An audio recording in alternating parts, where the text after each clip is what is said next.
Sudut mulut Xiaoyan sedikit melengkung saat dia mengamati emas perak bersaudara yang melambaikan tangan mereka dan mengirim seseorang terbang.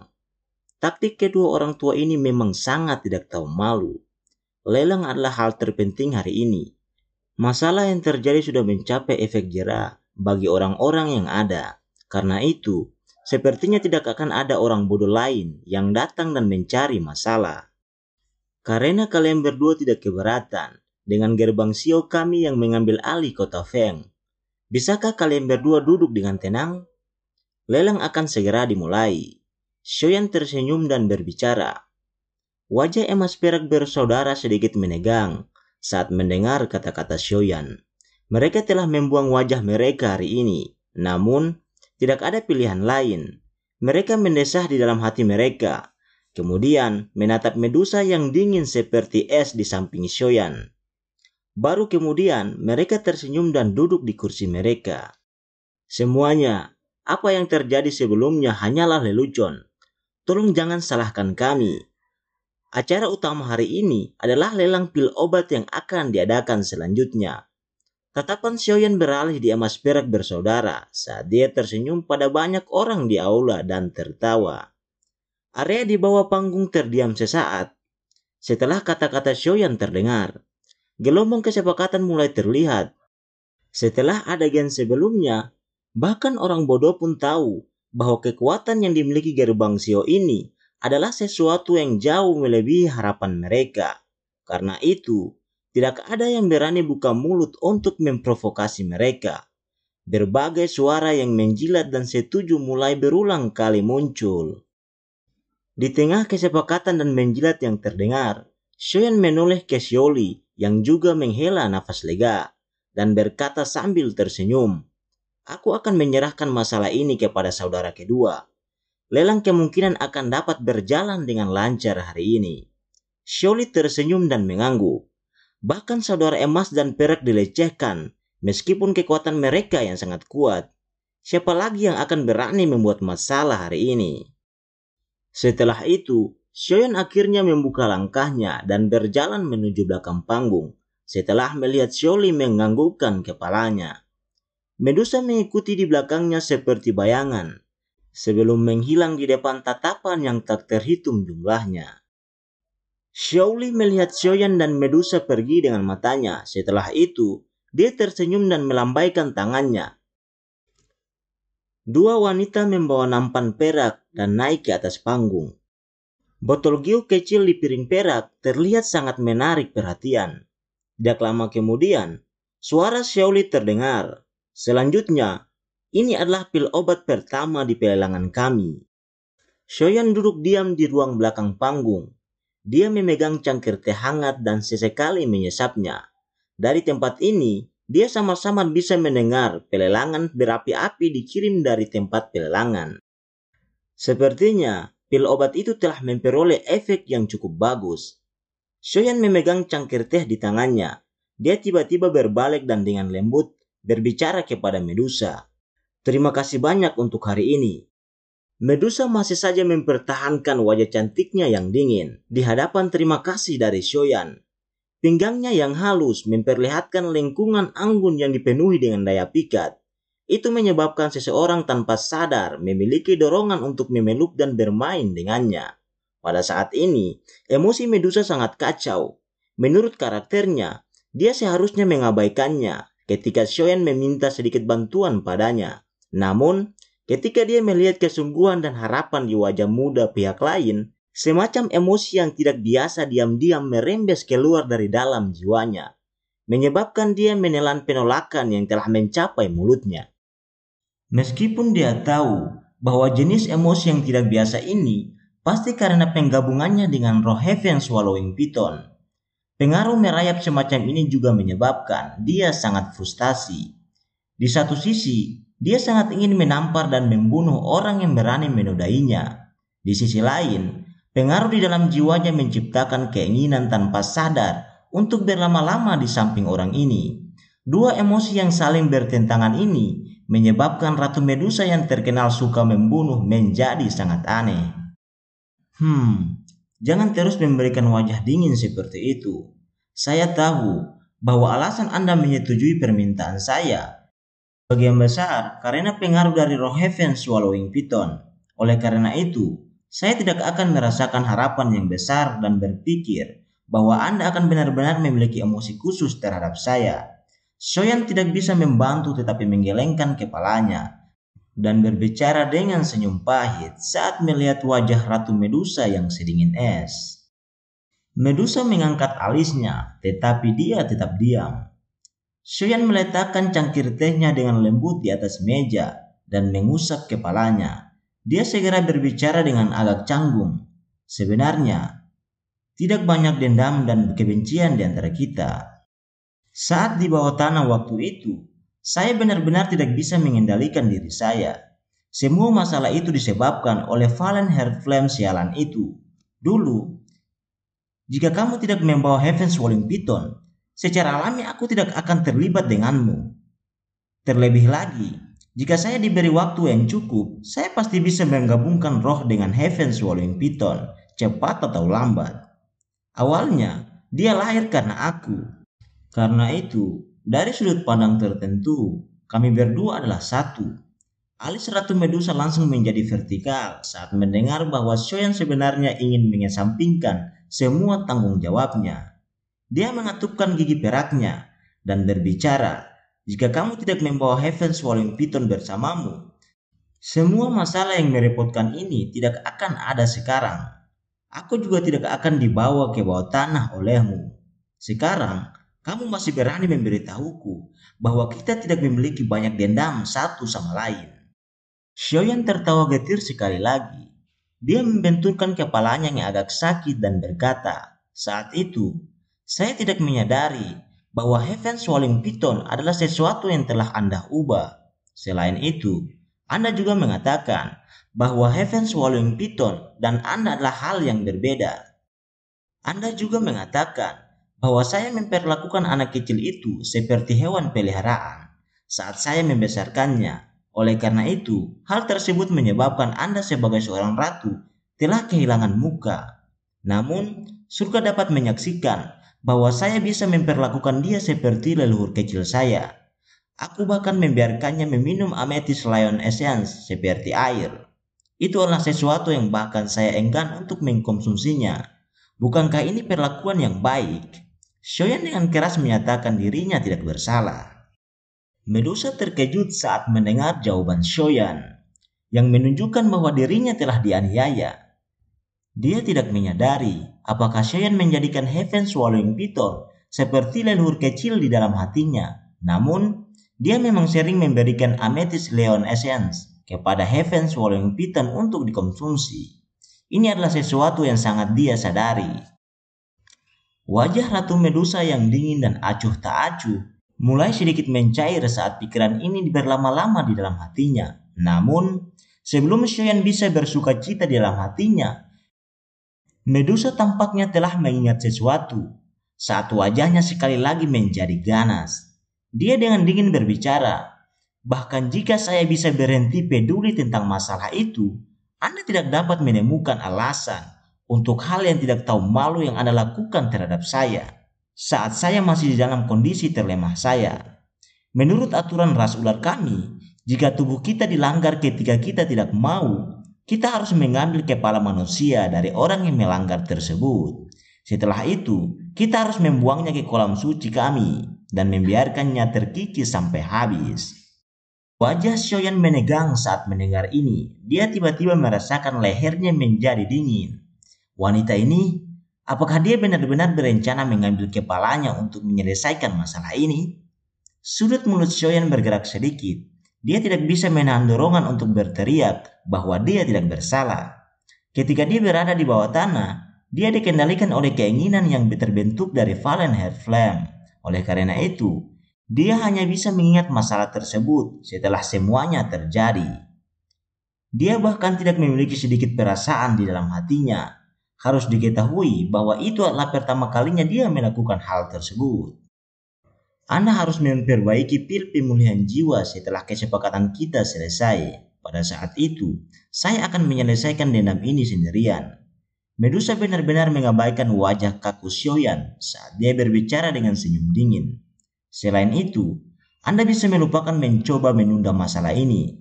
Saat kesepakatan 1 tahun tiba, akhir cerita Anda tidak akan ada gunanya jika saya tidak dapat melihat pil obat itu.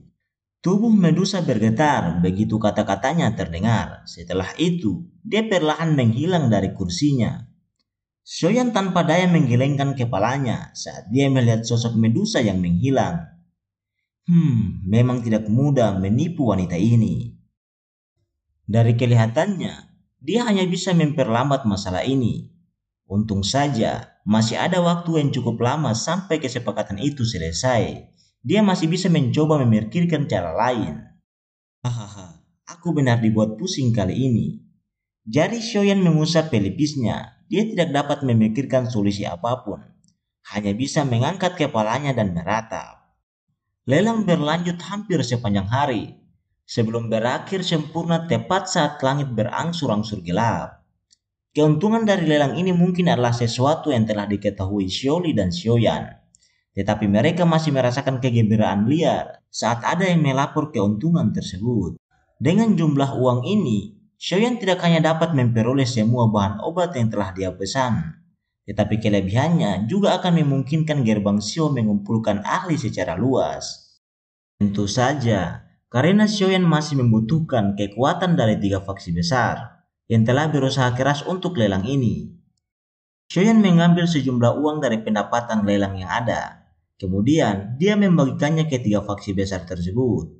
Ketika dia melihat ekspresi terkejut dari mereka, Xiaoyan dengan jelas tahu bahwa hasil dari pemberian sejumlah uang ini telah membuat mereka merasa puas. Tidak mungkin hanya mengandalkan kekuatan yang besar jika seseorang ingin orang lain tunduk kepadanya. Oleh karena itu, pelelangan yang sukses kali ini tidak hanya memungkinkan gerbang Xiao menghasilkan keuntungan yang besar, tetapi juga memungkinkan kota Feng untuk sekali lagi kembali ke puncaknya. Apalagi, itu bahkan melebihi puncaknya saat itu. Poin ini agak melebihi harapan Xiaoyan dan Xioli. Sehari setelah lelang berakhir, Xioli mengutuskan anak buahnya untuk membeli semua bahan obat yang telah dipesan dari semua tempat dengan kecepatan secepat mungkin. Kegembiraan di wajah Xiaoyan melonjak saat ini. Saat dia menerima bahan obat dari tangan Xioli, dia mengerti bahwa dengan ramuan obat ini, hari di mana Yaulo akan dibangunkan sudah sangat dekat. Begitu Yaulo terbangun, dia juga akan secepat mungkin untuk kembali ke Kekaisaran Jiama. Setelah semuanya selesai, Xiaoyan memberitahu kepada Xioli bahwa dia dan Medusa sekali lagi akan memasuki pegunungan yang dalam. Hampir tidak ada jejak seorang pun di pegunungan yang luas dan dalam ini. Kadang-kadang, raungan binatang ajaib bergema di hutan pegunungan, menakuti burung-burung yang sedang beristirahat. Ada batu besar yang menjulang dari dinding gunung di tengah tebing yang curam. Batu besar itu sering dihempas oleh hujan dan angin. Oleh karena itu, permukaannya sangat halus, bahkan ada lapisan kilauan samar di atasnya. Namun, seorang pemuda berjubah hitam saat ini sedang berdiri di tempat itu. Kakinya seperti akar pohon tua yang perlahan mencengkram batu besar. Itu menyebabkan tubuhnya berdiri di atasnya tanpa bergerak sedikit pun. Pemuda berjubah hitam itu secara alami adalah Xiaoyan. Sepertinya akan ada aktivitas besar saat dia membangunkan Yaulo kali ini. Oleh karena itu, dia secara alami tidak dapat melakukan ini di tempat yang ramai seperti kota Feng. Tatapan Xiaoyan menyapu kiri dan kanan puncak gunung. Ruang yang sunyi itu sedemikian rupa, sehingga orang bahkan kesulitan mendengar kicauan burung. Sesaat kemudian, dia menganggukkan kepalanya dengan puas, dan mengangkat kepalanya ke atas dan berteriak dengan keras. Shailin, aku akan merepotkanmu. Jangan biarkan apapun menggangguku. Orang samar-samar bisa melihat bahwa ada sosok anggun yang berdiri di atas tebing gunung. Namun, dia tampak bertindak seolah-olah tidak mendengar tangisan Xiaoyan dan terlalu malas untuk menjawabnya. Xiaoyan sudah lama terbiasa dengan sikap dari Medusa. Karena itu, dia tidak menunjukkan ekspresi apapun. Dia tahu bahwa wanita ini mungkin mengabaikan secara lisan, Tetapi dia biasanya akan melakukan apa yang telah Sioyan katakan. Sioyan dapat sepenuhnya yakin dengan Medusa yang melindunginya di samping. Sioyan menyilangkan kakinya dan duduk di atas batu besar yang halus. Dia perlahan menutup matanya saat dia memaksa napas dan hatinya untuk memasuki ritme yang tenang dan lambat. Baru kemudian dia menjentikkan jarinya. Sebuah kuali obat berwarna merah tua sekali lagi muncul di depannya. Itu dengan keras menghantam batu besar di bawah, menyebabkan batu itu bergetar beberapa kali. Ekspresi Sioyan berangsur-angsur berubah serius saat dia mempelajari kuali obat berwarna merah tua. Cincin penyimpanan laut yang tenang di jarinya berkedip sedikit. Segera, ramuan obat keluar darinya. Itu akhirnya digantung di sekitar Sioyan.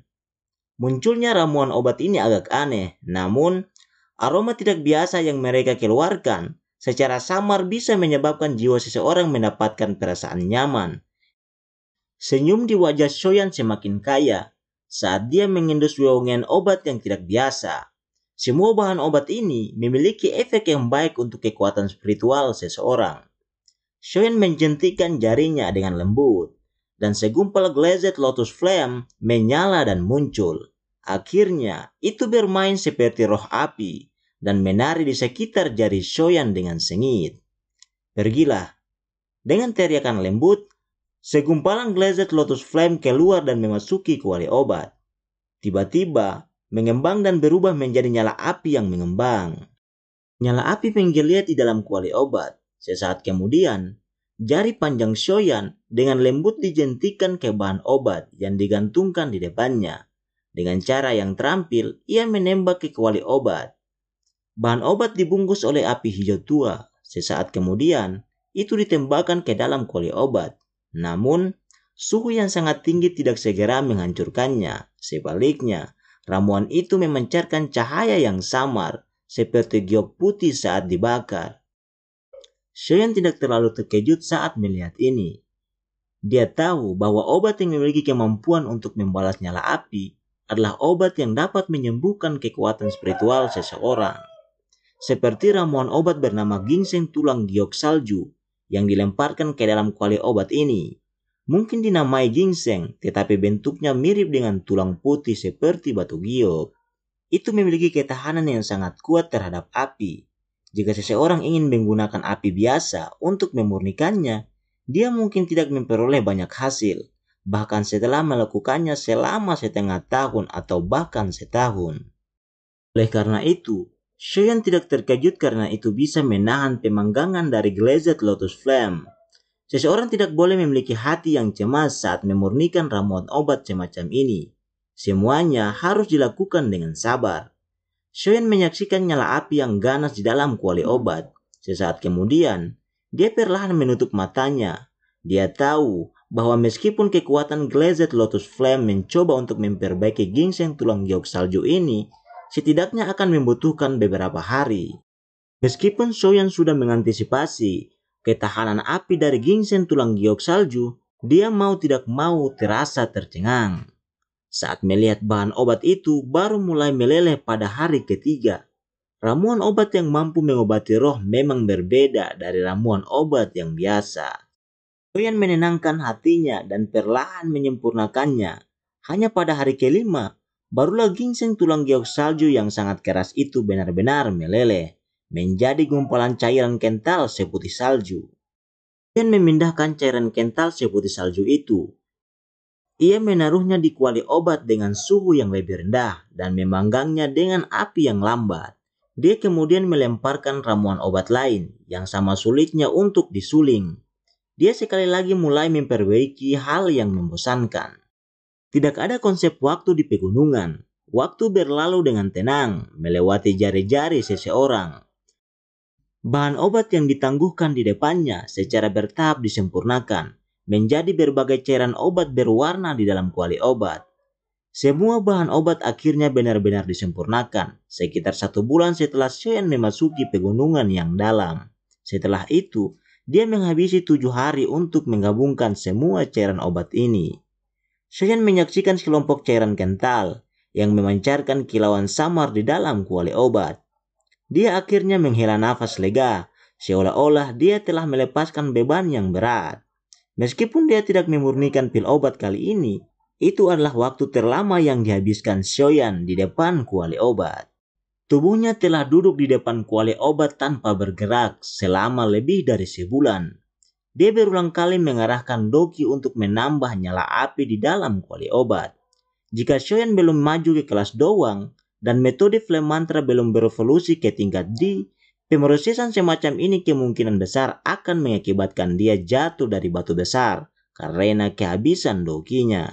Haha, saya akhirnya menyelesaikannya. Lengan Shoyan menyeka keringat di dahinya.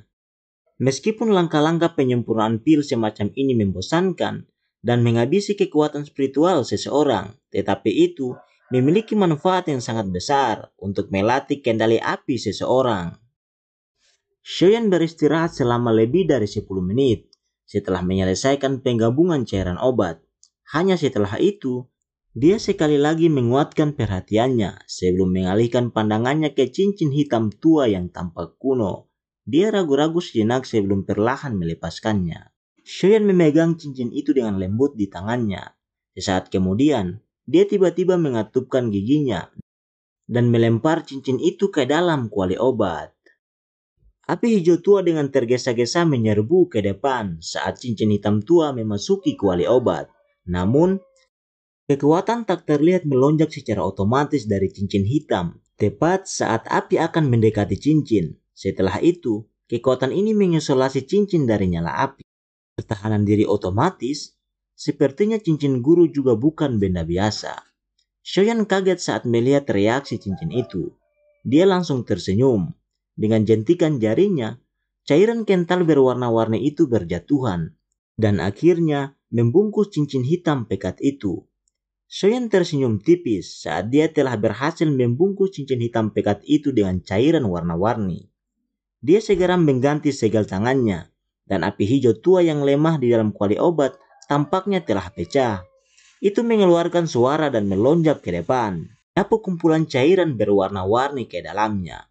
Suhu yang sangat tinggi itu masih menyebabkan udara di sekitarnya secara bertahap menjadi terdistorsi.